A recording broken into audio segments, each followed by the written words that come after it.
This is an area of outstanding beauty and one of the country's most underdeveloped areas, where communities still pursue age-old traditions, and much of the land is owned by the local inhabitants.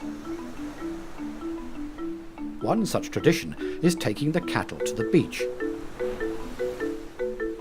There's no grass or drinking water, but rather like humans, they just seem to want to relax, sleep, and generally chew the cud. All along the Wild Coast, this sight can be seen. Perhaps the most iconic place along the coast is the Hole in the Wall. This huge detached cliff was separated from the land thousands of years ago, and softer rock in the centre has eroded away, leaving a hole. The local people call it the Place of Thunder, because when the sea crashes through the hole, the sound is like thunder and can be heard some distance away.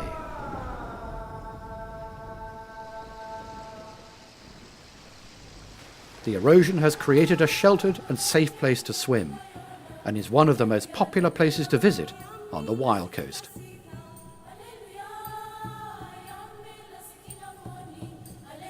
And on a hill above the bay, a group of Xhosa women wash clothes in a way that has not altered for centuries.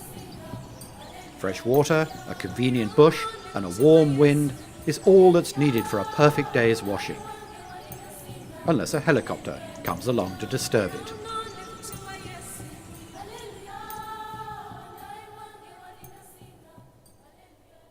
Inland from the coast, groups of round houses, known as rondavilles, can be seen in clusters, surrounded by vegetable patches and enclosures for cattle. They are built in the traditional manner, using thatch with earth and cow dung walls. These roundhouses can be seen all the way up the east coast, and in places the thatch has been replaced by corrugated tin, and the earth and cow dung walls with cement blocks or bricks, but the shape has remained the same. Originally built with no services, many now have electricity and running water, with a separate earth closet outside.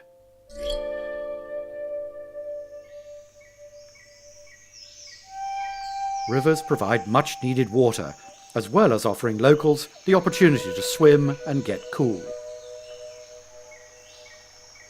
But this peaceful-looking river soon gives way to a 500-foot drop into a dark, dank gorge.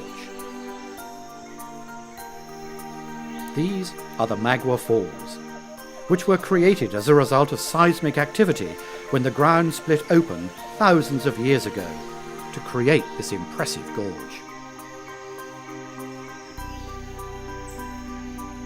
At the end are the falls, and they can be seen from several vantage points.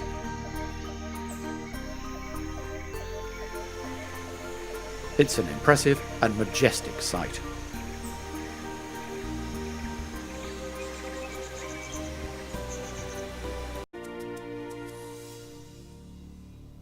Inland from Durban is the Valley of 1,000 Hills, which is very much part of the Zulu kingdom, founded at the beginning of the 19th century by Shaka Zulu, who united tribes together by diplomacy and force. At the height of his empire, Shaka commanded an army of over 50,000 Zulu warriors. Today the area is full of small villages and farms, which dot this beautiful landscape, and have changed very little over the centuries. And for centuries, the Nguni River has flowed over Howick Falls. The Zulu people call the falls Kwanakwaza, meaning place of the tall one.